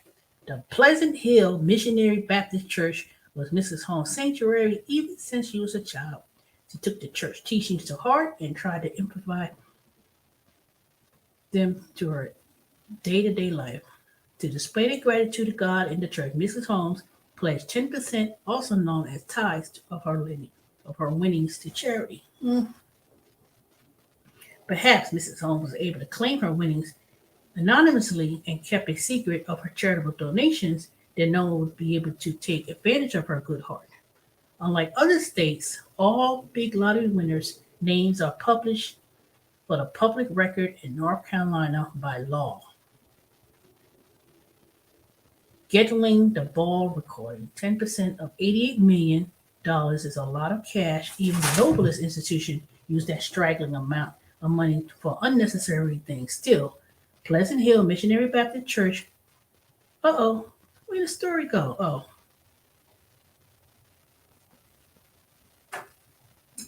Man.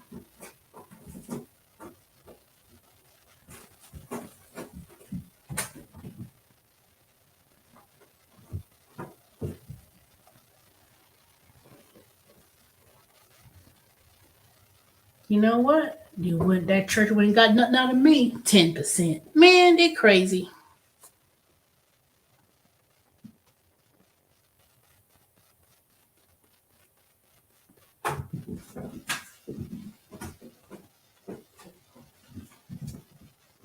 Let me see what happened to the church. I knew it was something because I remember this story. I think they were trying to sue her and said, she promised it was 10%, and it's not net. They talk about gross. I said, you better get out of my face. God didn't tell me to give you no 10% tithe. Shoot, they crazy. Pastor with an agenda. The pastor named Kevin Matthews was not affiliated with Pleasant Hill Missionary Baptist Church. Started to get involved with Mrs. Holmes and her family. Even though they did not know him before they won the lottery, the pastor claimed that God led them to them.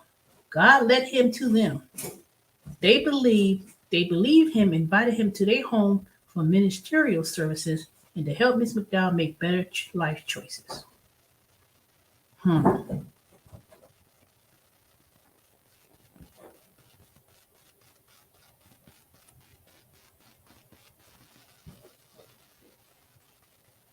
Man, they crazy. Pastor Matthews felt comfortable enough to ask Mrs. Holmes for $1.5 million to help him build a retreat Boy, they crazy. The pastor said, even though the agreement was never in writing, Mrs. Holmes did agree verbally to give him the money. Rather than wait, Pastor Matthews went on to build a retreat with his own money. See, that's your fucking problem. You built the thing and then you said she promised. Oh Lord, let me see what the outcome came to be.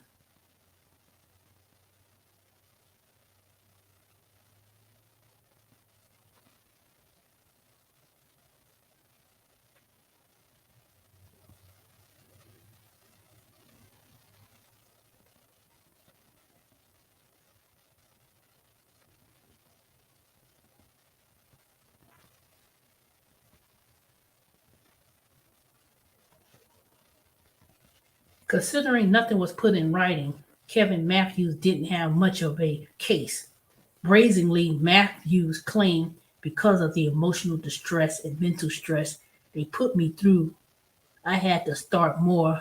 I had to start taking more medicine for anxiety and depression due to this situation. When the story hit the headlines, the public was outraged at the nerve of the greedy pastor who was going after a noble church going woman. People called out the fraudsters for that he was, and even on YouTube published a series of videos entitled they crossed it out, but it said "fuck you, Kevin Matthews." I should go on YouTube and see if it's still there. Fuck you, Kevin Matthews. Oh, that was funny. In most instances, any sane lawyer wouldn't take up the case because there was no written contract between Mrs. Holmes and Pastor Matthews. Dubiously, the pastor refused to give his lawyer's name to a reporter because the motion hasn't been completed. Sadly, it seems that the greedy pastor just wanted to vilify Mrs. Holmes. Skeletons in the closet. What came out next in the news headlines was much more devastating to Mrs. Holmes and her four children. Somehow it was picked up that her ex-convict boyfriend was cheating on her. Reports keep creeping in that Mrs. Holmes chose to pay off McDowell's mistresses instead of kicking him to the curb. A video went viral on Facebook where an unnamed woman claimed that not only Miss McDowell cheating on Miss Holmes was also taking money from her pay for sexual favors from other women. What? That was me. It takes an incredible person, whether rich or poor, to pick themselves up when misfortune falls. Despite all the wealth around the negative headlines, Miss Holmes found the strength to not give up. The lottery winning turned to be an inspirational woman to help take control of her life again. With her life spiraling out of control, Miss Holmes made an appearance on the Iyanla Fix My Life talk show. I think I did see that. I did see it.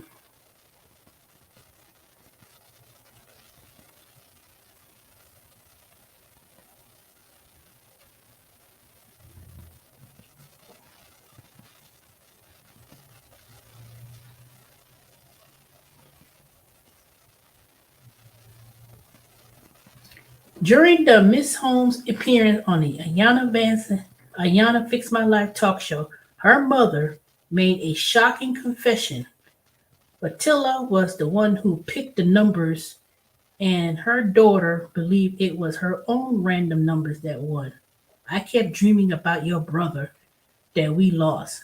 On his birthday, he was the third child. He had been 25 that year.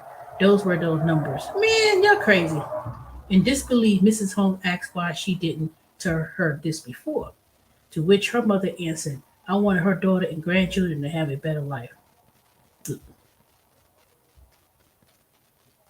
Lamar McDowell is also known as Hot Sauce by fellow gang members and was bailed out 3 times by Miss Holmes. McDowell, Miss Holmes' boyfriend, before she won the big lottery, before she won the big dollars, and was in jail at the time for drug charges. Right after Miss Holmes won, she bailed out her boyfriend in the tune of $3 million bond. hot sauce, took advantage of her kindness right away by using her money for his self gratification. Not even a year had passed, he was arrested again in July. Once again, her kind heart bailed out the gang member for a $6 million bond. Instead of changing his behavior, McDowell continued to cheat on Miss Holmes and use her money for his exploits. He was arrested for the third time. Instead of letting him rot in jail, Miss Holmes bailed him out for a whooping $12 million. Girl, ugh.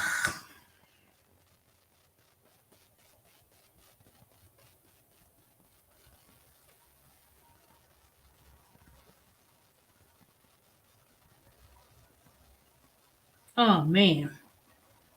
She said that he was arrested a second time when the police summons to arrest McDowell for violating his mandated curfew. When the police came in, they found marijuana in the house and also charged Miss Holmes for possession. Sadly, this all took place in front of her children. Ugh. Marijuana use has become very common in the United States, but in the black community, it's demonized for what it is. Da da da. What's the end story?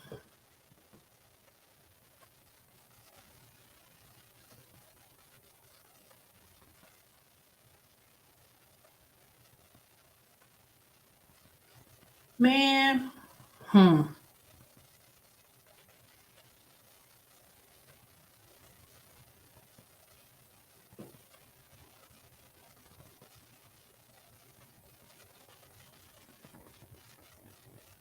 Shoo, man, I can't even read the rest of this. I'm trying to get to the very end. So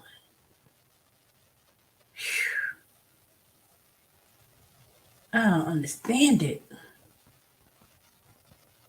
I would have been like, hell to the no.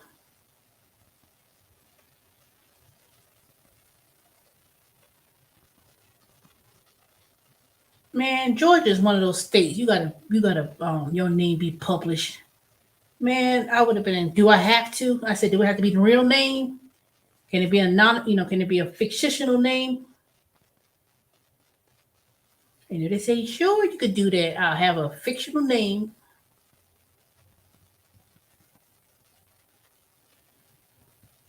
I would leave out of town, out the country. Mm-mm, don't make no sense. That just don't make no sense. I'm trying to get to the very end to see what happened. Did she lose all that money? Did she really lose all that money?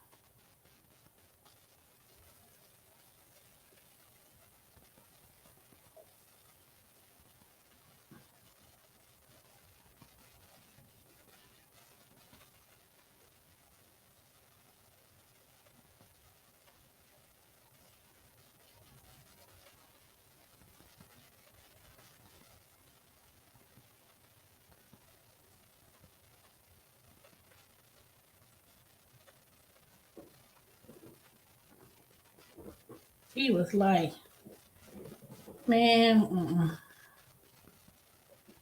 you think I'm gonna go down and found marijuana in my house? You guys say you going for possession, and then you did it in front of the kids. So that means they'll take the children. Ugh, this disgusting.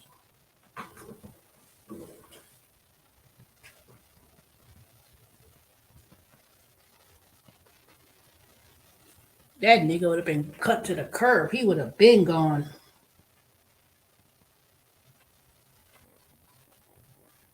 Only good thing came out that situation, she didn't marry that fool. And North Carolina is not a community property state. But somehow or another, he would have been. I want spousal support.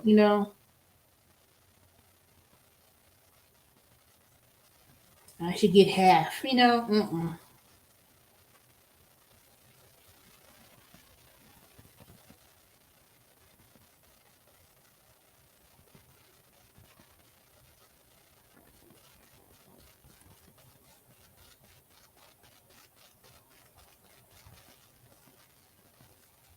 Is he really the father of those kids? He might have been the father of a couple of those kids, but not all of them. I doubt that.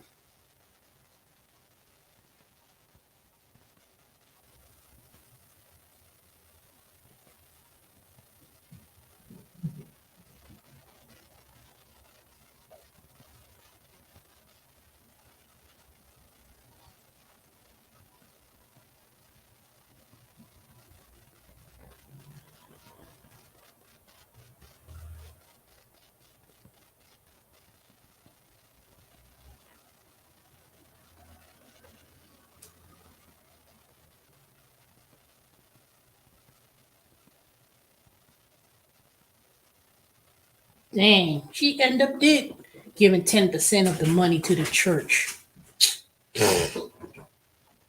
She set up a charitable foundation in North Carolina called the Marie Holmes Foundation. $9.7 million.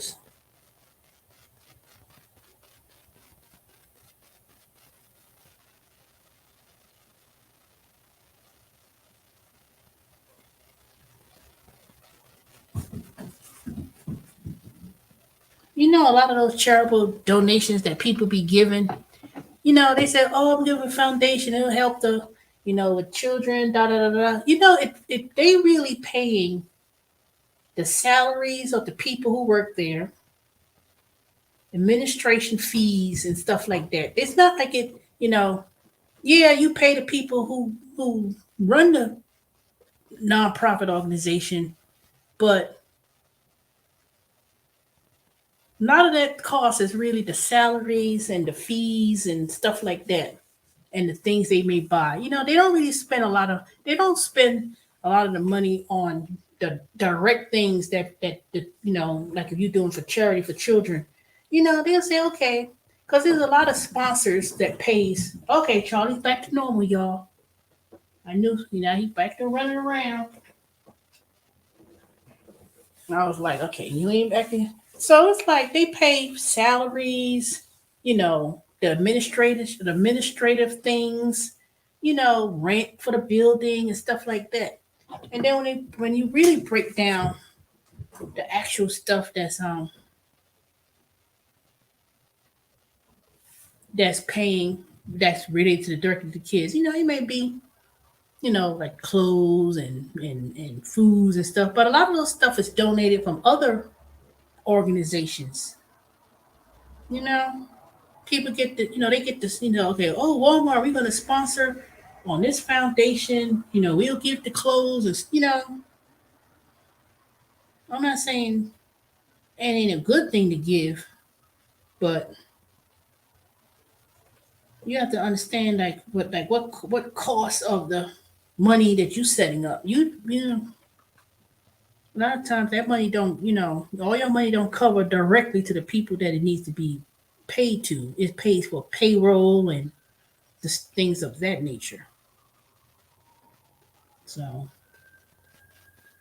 I don't know. I'll have to spread my money out to various different organizations, but it ain't gonna be millions and millions for one place. And it has to be dear to heart to me. Some of those, a lot of the times, a lot of those people who work in the office and the director or whatever, they getting six figures.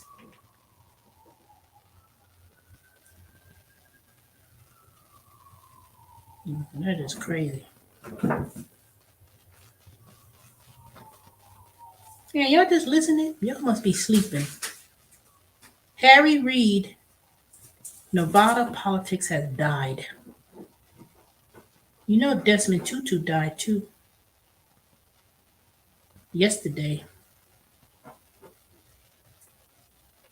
You ever believe that people pass away in threes? I don't know why I always believe that. One person passed and it'll be in threes.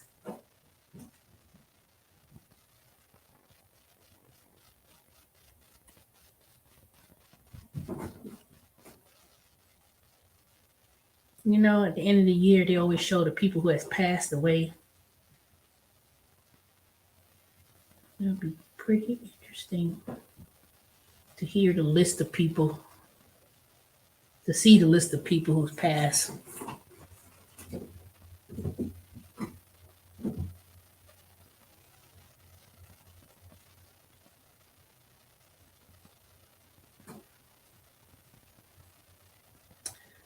Oh well. Oh, I've been on here for 2 hours. I've been on here on YouTube half the day. Not half the day, but shoot, 6 hours. I've been on here for 6 hours. If I was working, this would have been a payday for me. Be on YouTube for 6 hours.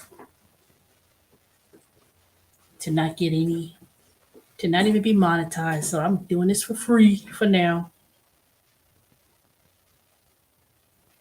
All right, y'all. I'm about to go. I know y'all probably was waiting for me to finish that story that I read about her, but basically all the money's gone.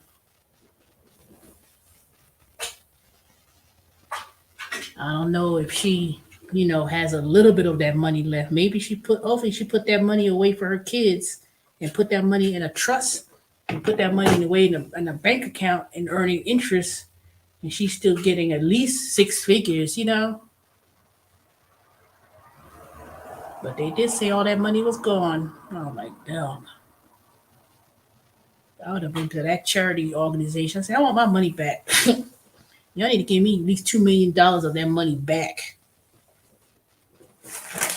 But I don't know. Like I always said, just like I tell you, Yvette, people spend it at a bigger magnitude. But see, her thing was she was just being foolish. She was just being a bit too foolish. You in and out of jail 3 times and stuff. Like, This is only 10%. 10% of $2 million is still a lot. And God forbid if he was to bail out, they would have kept that money in the bail. That's just crazy. That nigga would have to stay in jail. He ain't doing nothing. If he was, he living in the trailer. See, that's what pissed me off. He's living there in the trailer with her kids. You a grown ass man living in the trailer. And she working 2 jobs, McDonald's and Walmart. What the hell was he doing? And here we talk about the manosphere. I dare somebody to ever I dare anybody to argue with me about some manosphere and how the black man and this and they being mistreated. I dare somebody come with me about some bull crap like that. Shoot. There's a whole lot more trifling men out there who don't take care of their kids and live up under women and doing all kind of crazy stuff. People talk about I'm a high value man. Man, what is that? Very few and far between. Everybody want to profess to be a high value. That's what we was mostly talking about. That's what got people funny and laughing when I was on the live stream with Jermaine we were talking about that topic. He wasn't. See, he ain't gonna give no shade to people, but I'll do it. I said I'll do it. Are you 52 years old? Still, you just finished paying child support. Really? How you? And you a high value man? People be crazy.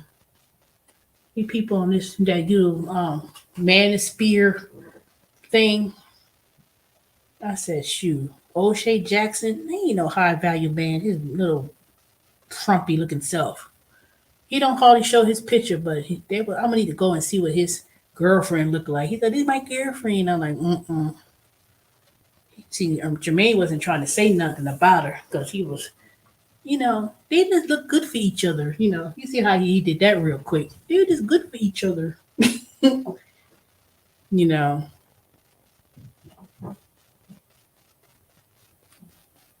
was like, freaking fact.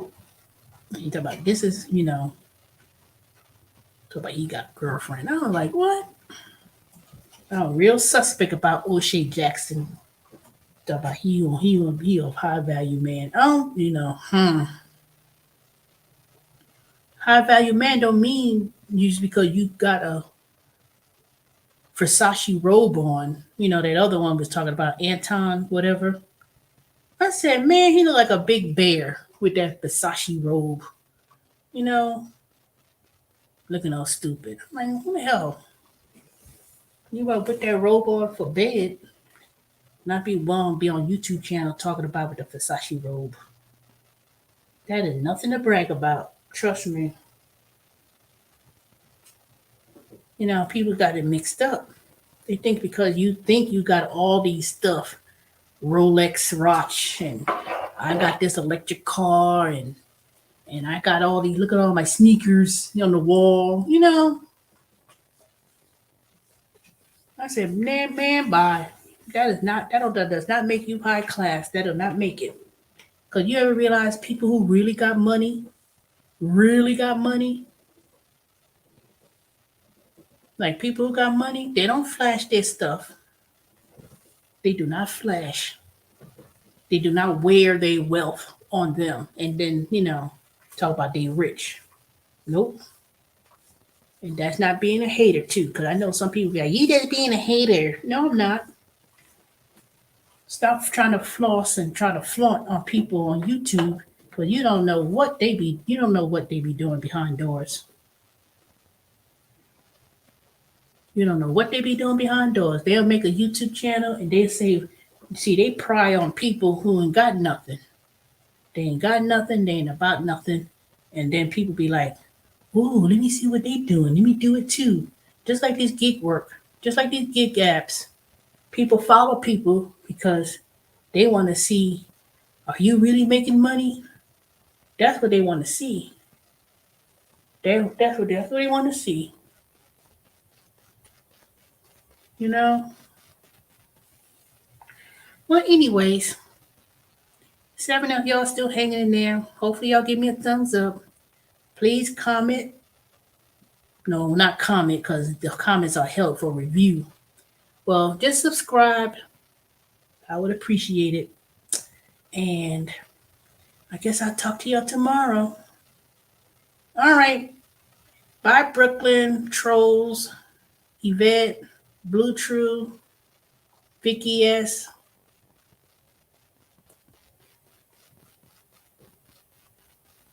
Who else on here? These Nuts, Sally, Shelly Shell. All the rest of y'all lurking in the background that act like y'all can't say hi.